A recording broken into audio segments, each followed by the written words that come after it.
Eu sou a Nivdei. Nesse vídeo eu vou tentar assim, ó, superar um trauma da adolescência e do colégio, e para isso eu vou ler Memórias Póstumas de Brás Cubas. É válido lembrar que eu sempre fui uma pessoa que lia muito. Eu pegava muitos livros em biblioteca pública, biblioteca da escola, mas dificilmente eu lia os livros obrigatórios da disciplina de língua portuguesa. Não façam isso, hein?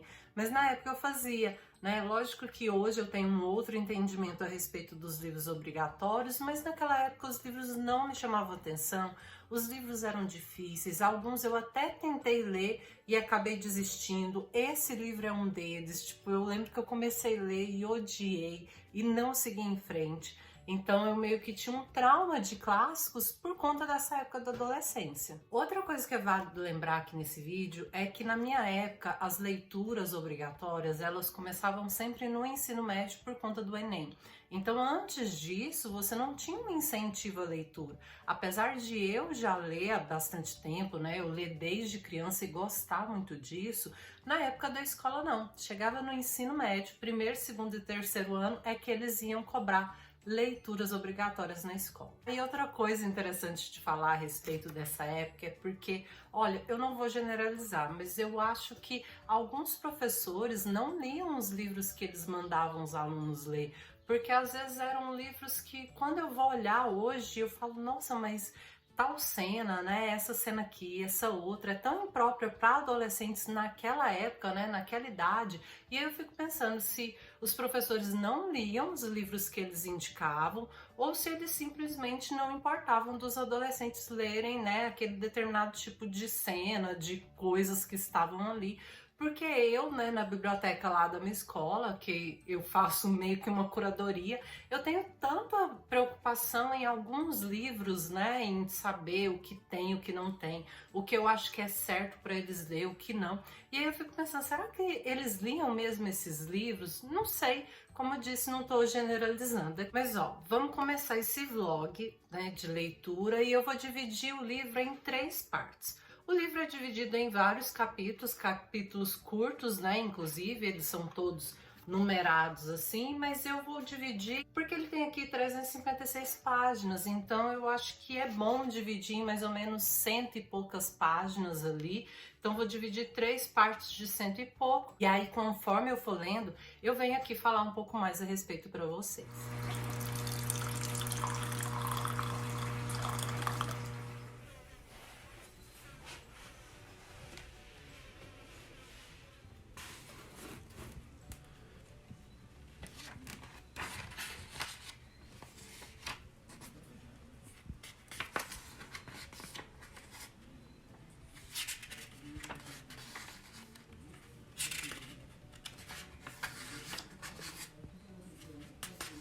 Gente, logo que eu comecei essa leitura, eu já percebi por que eu não gostei desse livro lá na época da adolescência. É lógico que eu não ia gostar.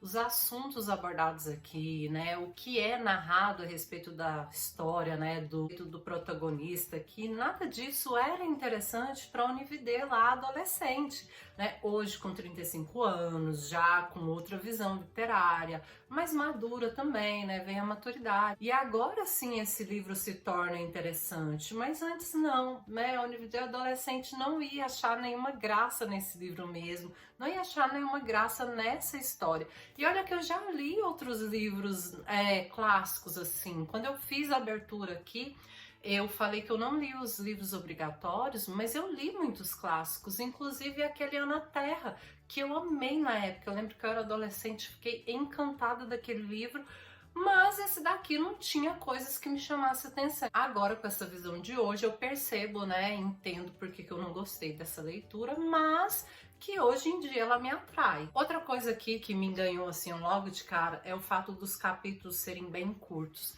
né? Isso faz com que você acelere na leitura, você quer ler mais um capítulo, outro, e aí você não para de ler, né? Então a história é interessante, eu queria ler e saber um pouco mais a respeito desse personagem, e os capítulos serem curtos me motiva a continuar lendo.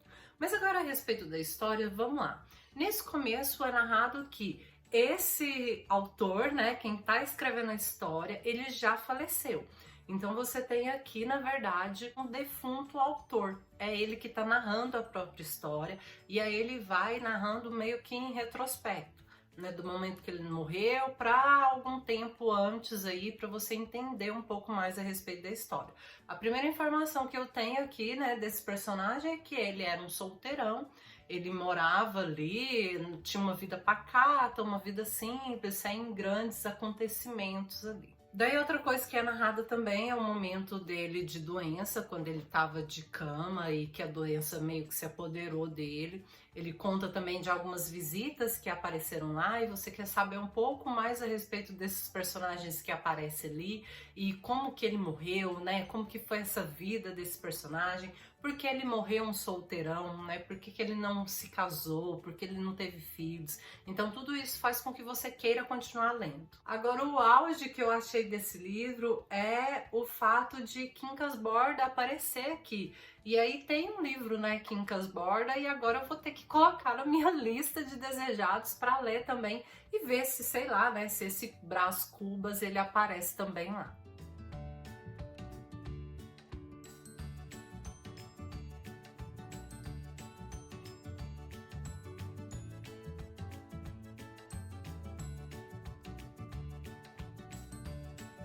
Cheguei aqui na segunda parte que eu separei e aqui nós vemos a história mais em ordem cronológica.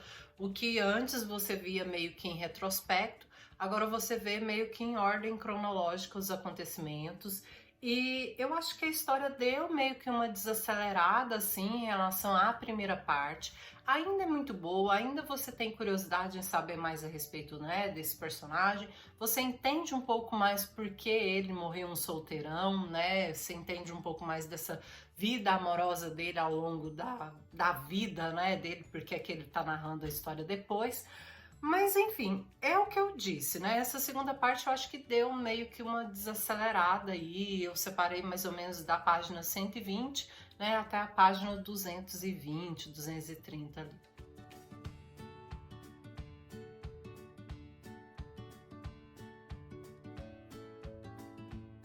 Terceira parte finalizada e aqui eu posso dizer que melhorou, né, em relação à segunda parte. Eu falei para vocês que a segunda parte meio que deu uma desacelerada. Outra coisa que eu posso dizer é que Quincas Borda é um personagem que vai aparecer muito mais aqui. Eu achei que ele só ia ser mencionado ali por cima, né, em algum momento, mas ele é mencionado em várias outras partes e aí o que me fez, né, colocar ele também na minha lista de desejados ali para uma leitura futura. Você vai entender por que que esse Cubas acabou solteirão, né? Por que que ele não se casou. Você entende toda ali, né? A confusão ali, todas as tudo que levou, né? As ações, as decisões que ele tomou na vida para chegar ali, né? Onde ele chegou na sua morte.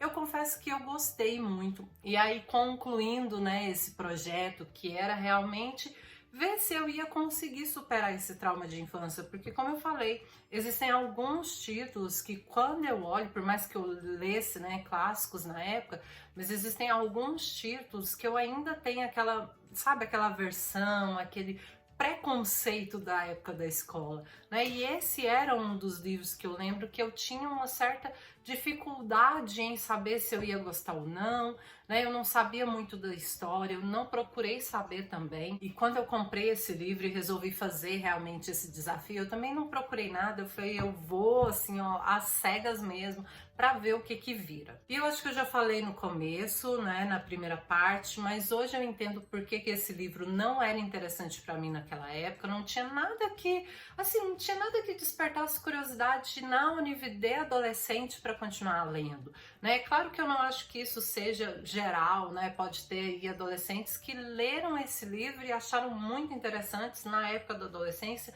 mas eu sei que naquela época isso daqui não era interessante para mim. O que hoje é muito interessante, né? Eu li muito rápido esse livro, adorei, avancei assim, ó. Eu começava a ler e eu não queria parar, né? Eu não queria parar de jeito nenhum, eu queria continuar lendo para saber o que estava acontecendo, o que ia acontecer com o personagem, para saber um pouco mais da vida dele. Outra coisa que eu achei a escrita muito tranquila, os capítulos são curtos, né? O que te ajuda a ler. E a escrita também, a forma como é narrada a história, porque às vezes o autor ele pode utilizar assim, ó, palavras muito rebuscadas, né? Quando você tem que buscar o dicionário a todo momento. E aqui não. Aqui é uma leitura muito gostosa, muito tranquila, a linguagem que ele usa é muito simples, né? É uma coisa fácil de ler. Eu sei que isso é uma preocupação de muita gente também em relação aos clássicos, se o livro é fácil de ler ou não. O do mais difícil dos livros que eu achei, assim, ó, livros clássicos que eu achei para ler, foi Os Sertões. Eu acho que o autor parece que fez de propósito de utilizar as palavras menos utilizadas no dicionário, mas esse daqui não. Esse daqui pode ler tranquilamente, porque a linguagem, né, a forma como é escrita é muito simples, você não precisa ficar recorrendo ao dicionário. Mas então, gente, o que eu posso dizer é que superei o trauma, né? Gostei do livro, porque eu poderia simplesmente superar o trauma, finalizar a leitura e não gostar. Mas sim, gostei, pretendo ler mais livros desse autor, né? Eu já li outros antes, né? Mas esse daqui era um que eu, né, meio que torci o nariz, e agora eu quero colocar, né, Quincas Bordas nas minhas próximas leituras aí.